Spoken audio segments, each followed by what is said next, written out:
amaban el sol y estaba arreglado que los comunistas lleguen al poder. Y realmente, entonces, cuando llegan los comunistas al poder, empieza a cambiar completamente todos. Yo, por ejemplo, yo me recuerdo que había unos sindicalistas, yo lo conocía, que de repente esa gente me contaba que cuando entraron los nazis, los Hungría, cuando deportaron a los judíos, esa gente ocupaba de repente posiciones claves de la ciudad. Yo no lo entiendo cómo es, pero ellos siguieron, cuando llegó de vuelta el comunismo, ellos de vuelta se hicieron grandes comunistas, ocupaban intendentes, ocupaban sindicalistas, y me llamaban a mí pero yo me di cuenta que eso no es que yo estaba pensando, yo estaba soñando.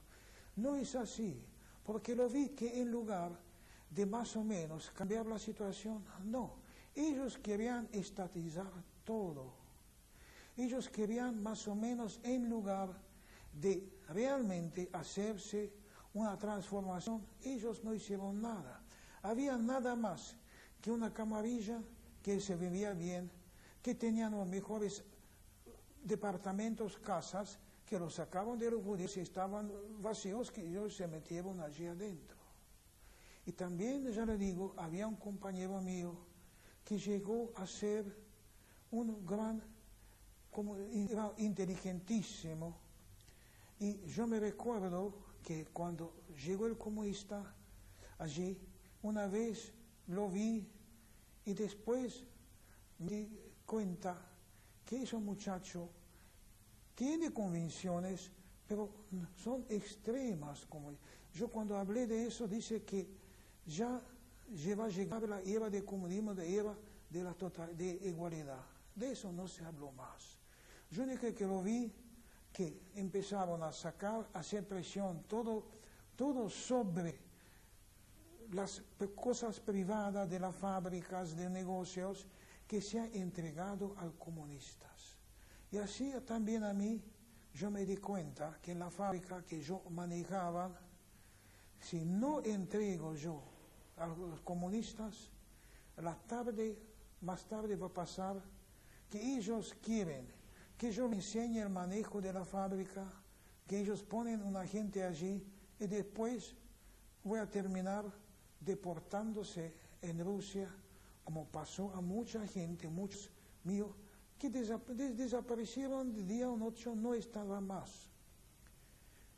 Estuve mucho tiempo esperando que lleguen mis padres, pero llegaban noticias malas y de repente apareció un primo mío que vivía con nosotros, que el padre de él lo criaban con nosotros y contaba cosas que yo muchas veces no lo creía, pero era el único testigo que él decía que a mí mis padres lo llevaban al gueto y del gueto justo con él lo metieron en un vagón de ganado y en el Auschwitz, ahí a ellos le pusieron un lado y lo exterminaron. No me gustó nada el relato de mi primo. Algo sentía que ese hombre se cambió algo y después me contaron gente que ese hombre vivía gracias que robaban la comida de los otros y así pudo sobrevivir. Yo no sabía nada de eso. En contrario, cuando volví lo tomé yo también de negocio, como socio, para ver, esperando a mi padre. Pero el tiempo pasó y mi padre no volvió más y la situación cada vez se puso más difícil.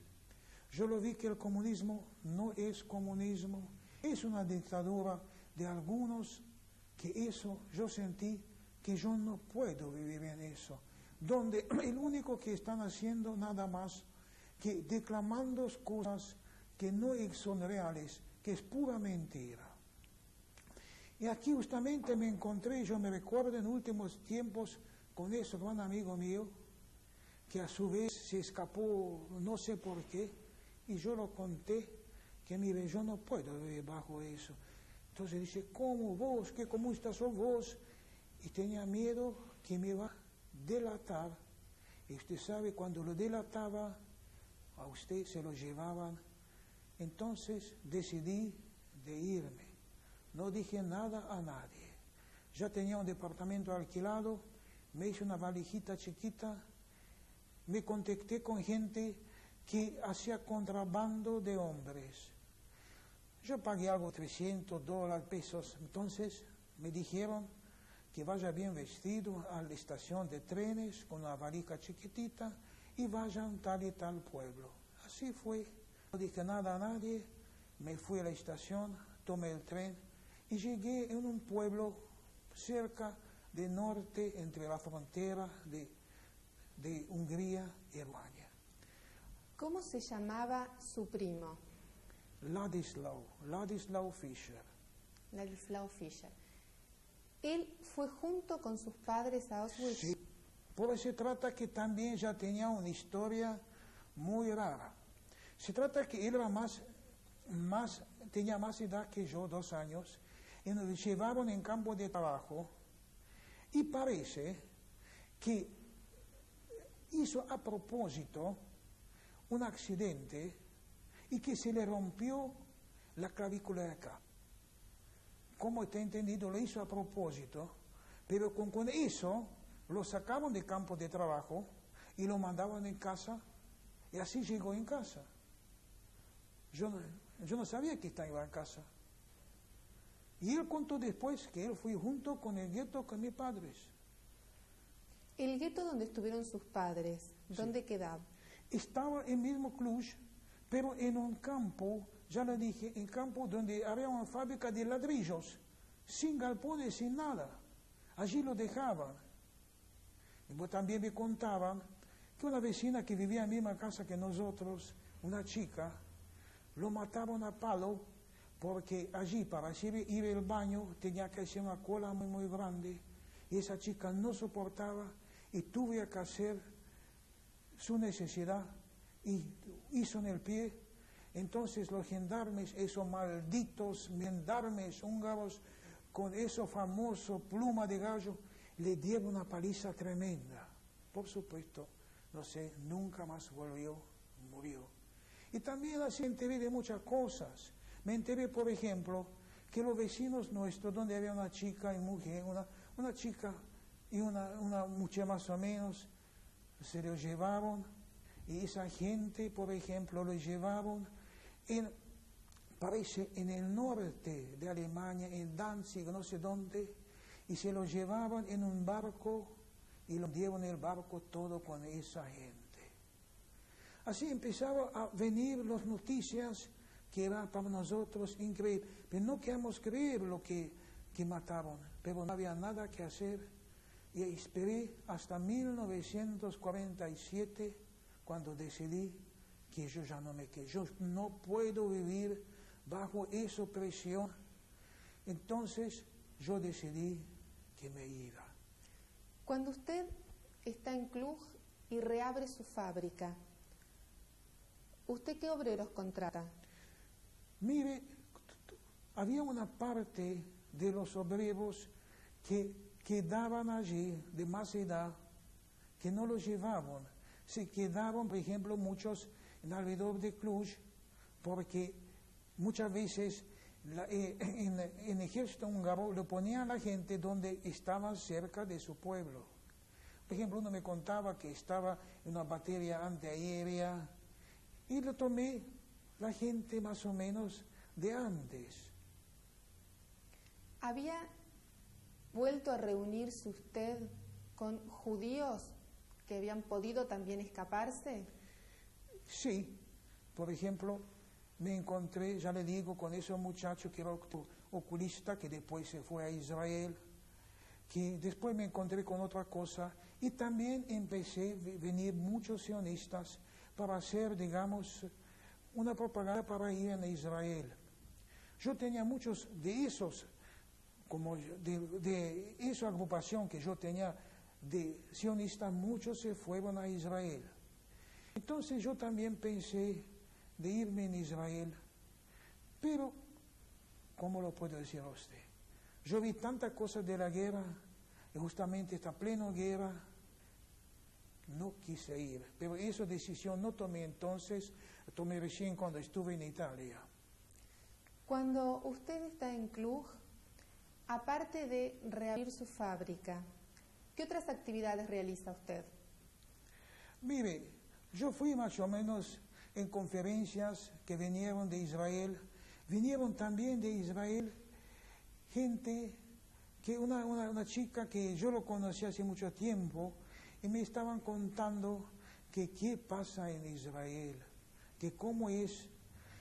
Nada más que me encontré con un grupo muy chico, pero que había muy pocos ya judíos que estaban de vuelta, nada más que pudieron escapar. Eran todos jóvenes, que la mayoría ya no estaban. Y con eso me reuní, y más o menos haciendo planes, pensando que todo se va a arreglar, hasta que más o menos, ya lo digo, que empezó la persecución de vuelta de los judíos en ese sentido, que toda la gente que volvía, que tenía un negocio del padre, quería abrir. Esos muchachos de óptica también tienen un negocio, quiso abrir, pero empezaron a hacer mucha presión, muchos impuestos, que mejor ellos entregar la fábrica como hice yo le entregué toda la fábrica, todo el negocio a los comunistas, y se hizo a una cooperativa, como decían ellos. Entonces sí, que ya ellos querían más o menos dejar en tranquilo a uno. Mientras tanto, ¿usted no había comenzado a estudiar? ¿Cómo? ¿No había comenzado a estudiar? Sí, eso hizo aparte. Yo estaba estudiando, y entonces había una nueva ley allí que reconocían los años que uno no pudo estudiar cuando estaba en número clausus. Entonces, usted tenía la oportunidad de dar los exámenes que faltaban. Yo me recuerdo, yo estudiaba todo el día para ver si puedo dar los exámenes, y lo di todos los exámenes correspondientes para ser, porque tenía esa facilidad de dar, digamos, que consideraba el doble, ¿entiende? El doble de los años que usted no podía seguir. Y seguí en la universidad húngara, porque había universidad húngaro y había también universidad rumano, los dos. Pero como yo hice bachillerato en húngaro, yo fui a la universidad húngaro. ¿Y qué carrera hizo en la universidad? Hice economía política. ¿Por qué se le ocurrió a usted estudiar economía política? Porque justamente yo pensé que para hacer realmente un negocio, para ampliar, para tener, uno tiene que tener conocimientos básicos económicos del mercado, que más o menos, que sepa más o menos cuál es la necesidad y cuál es la manera de poder producir cosas que realmente la gente necesita. Tiene que conocer las reglas económicas, las reglas del mercado, para más o menos uno que esté más o menos dentro de su ambiente. Y yo sentía más o menos una afección para economía, para movimientos. Yo también leí bastante sobre economías, sobre distintas ideologías y distintos, digamos, ramos, y a mí me gustaba. Y yo me recuerdo que el tesis de doctorado yo elegí la publicidad. Hice un estudio sobre la publicidad, que la publicidad es necesario, cuál es la manera de llegar justamente a la necesidad de los clientes para tener más o menos una aceptación en la vida. ¿Cuáles fueron las noticias que recibió usted de toda su familia en esa época?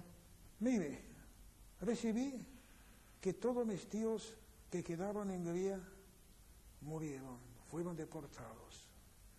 Todos mis primos nunca más lo vi. Aparte de eso, había una otra rama de mi madre que está en norte de Hungría, que también todos desaparecieron. todos fueron deportados y nunca ninguno volvió. Usted tenía una hermana también. Sí. Mi hermana, ¿Qué fue de la vida de su hermana? Mi hermana se casó con un ingeniero y fueron a vivir en Budapest. ¿En qué año? Ella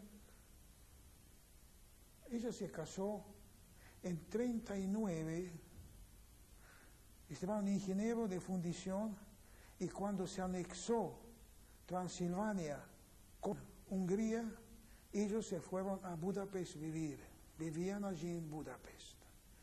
Y yo sabía que ella se salvó la vida porque estuvo en una de esas famosas casas de bajo protección sueco de Wallenstein.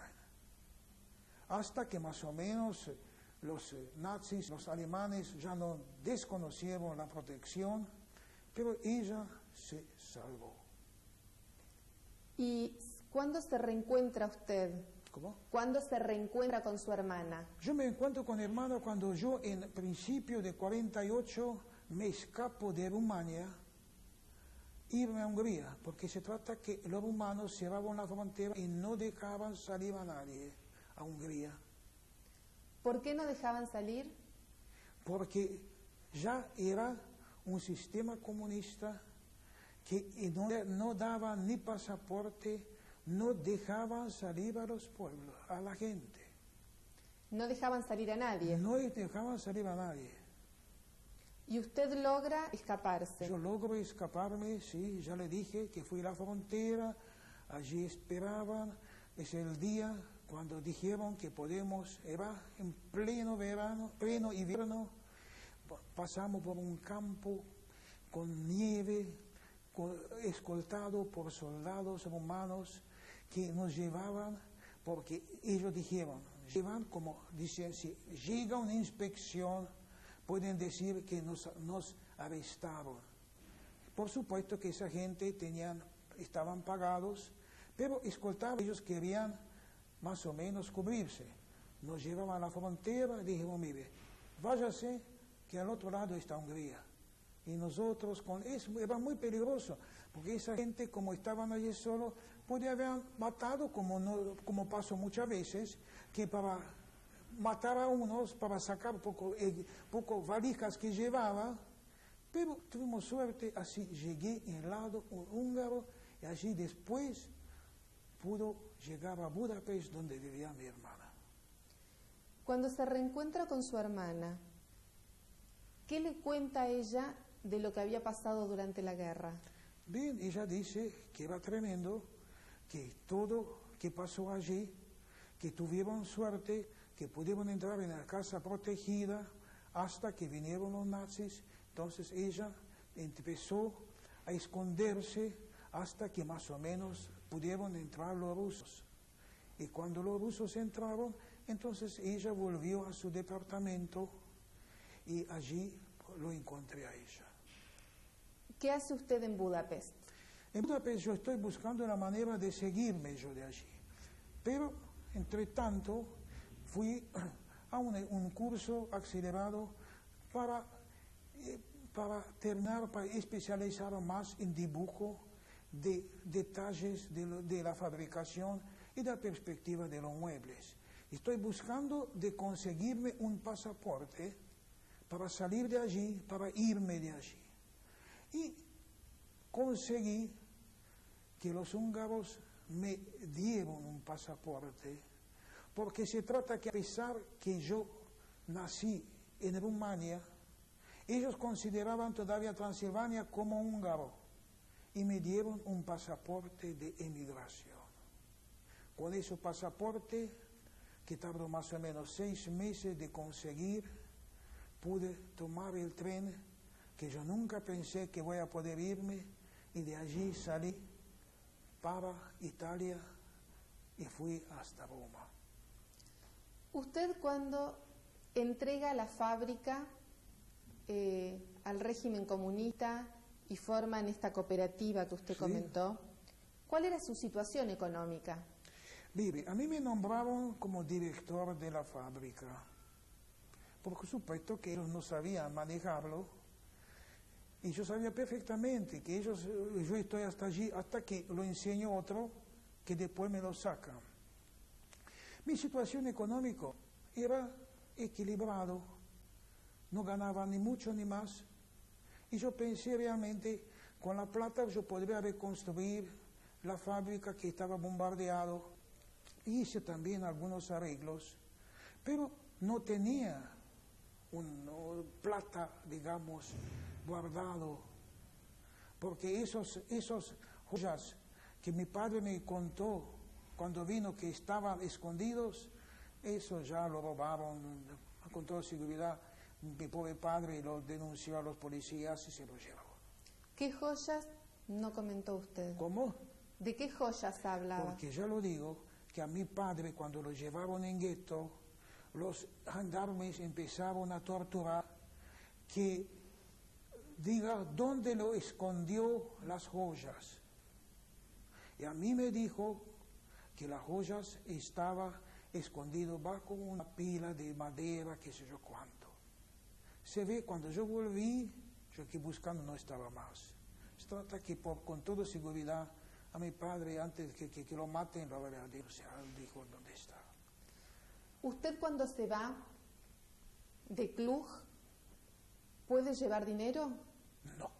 Llevaba nada más que una valija de chico de chancho que yo tenía acá en Argentina, y llevaba muy poco dinero. Llevaba plata nada más para pagar a los contrabandistas y alguna plata para poder tomar en Hungría, en el lado, un tren o alguna cosa para llegar a Budapest. ¿Y en Budapest quién lo ayuda? Mi hermana. Se trata que nosotros, mi padre, con mi hermana, teníamos una casa en Budapest, que mi padre estaban alquilados esas, y de eso alquiler vivía mi hermana. Y de ahí ella le da dinero para que usted viaje a Italia. Exacto. No, sí, de allí me fui a Italia, sí. ¿Qué es lo que hace en Italia? En Italia me presento a Roma y allí hay un comité de Joint que más o menos quiere darle ayuda a la gente que quiere emigrar. Ya lo dije, tenía eso duda que me vaya a Israel o no vaya a Israel.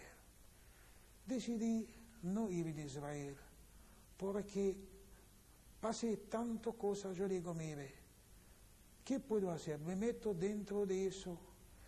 No, y no fui a Israel. Yo quería ir más lejos posible de la ruido de guerra.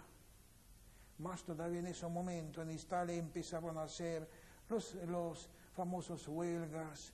Entonces quise decidir en más pronto irme. Quise ir en Estados Unidos porque yo tenía un tío. No podía ir porque no conseguí la cuota. Quería ir a Canadá, no podía porque pedían $500 que uno tenía que tener cuando llega para ver si tiene plata para eventualmente para mantenerse. Y entonces con el Joint conseguí una visa para venir en Sudamérica. Y me pagaron realmente el pasaje de vapor. Y hasta que estuve yo allí, me metieron en una pensión y me pagaron el pensión. Tengo que decir que eso Joint, si no era Joint, muchos miles y miles de judíos no podían haber rehacer su vida, porque gracias a ellos uno podía llegar en un país que más o menos pensaba que es adecuado para sus sueños. Cuando usted está en Italia, ¿se conecta con otros judíos que estaban en su misma situación? Muy poco, porque había una oficina en el centro de Roma y después yo me fui nada más en pensión buscando la forma que puedo yo más o menos buscar la forma que donde podría ir en mejor situación. ¿Qué conoció usted de Sudamérica? ¿Qué le habían contado? Nada. Ellos decían que Argentina está lleno con los indios y que Paraguay es una dictadura que mejor no llegar de allí porque eso va a ser un desastre. ¿Y usted elige venir a Argentina? ¿Cómo? ¿Usted elige venir a Argentina? Mire, yo quería venir en Argentina, pero se trata que en Argentina no recibían a los judíos. Entonces me consiguieron un visa para Paraguay, pero tenía que pasar por Argentina. Así que primero llegué a Argentina y me quedé en Argentina y después me hizo todos los trámites y me hizo ciudadano argentino. Cuando usted sale del puerto de Roma, llega al puerto de Buenos Aires. Llega a Buenos Aires. Sí. ¿Cómo logra usted quedarse en Buenos Aires? Se trata que me voy a una pensión y aquí justamente me conecto con algunos que yo tenía ya desde allá de Italia. Yo hice averiguaciones y yo que tenía acá un pariente muy, muy lejano. Entonces lo escribí a esa gente y entonces gracias a esa gente, cuando yo llego, me consiguen un pensión chiquitito y me dicen que cuál es la manera de quedarse y de hacerse ciudadano. Pero si usted tenía visa para Paraguay y no para Argentina, ¿cómo sale? Salgo de vapor diciendo que después me voy, porque tenía pasaje por Paraguay y no voy a Paraguay, me quedo en Buenos Aires. Bueno, es gente que son sus contactos que lo ayudan. ¿Qué tipo de ayuda le dan acá en Buenos Aires? Mire, la ayuda que me dieron me conecta con los judíos húngaros, que aquí hay una colonia muy grande de judíos húngaros, y me conectan también con un decorador húngaro. Y entonces mis primeros puestos fueron tanto allí y como también como un dibujante técnico de una firma de muebles de calle Sarmiento, yo me recuerdo. Y esa gente después fue ya en el club de los judíos húngaros y más adelante yo me hicieron, digamos, entré en club Hakoach, donde ya hago más, una vida más, conozco más a la gente y allí también conozco después a mi señora que eran socia de su club y allí me integro en esa sociedad judía de acá.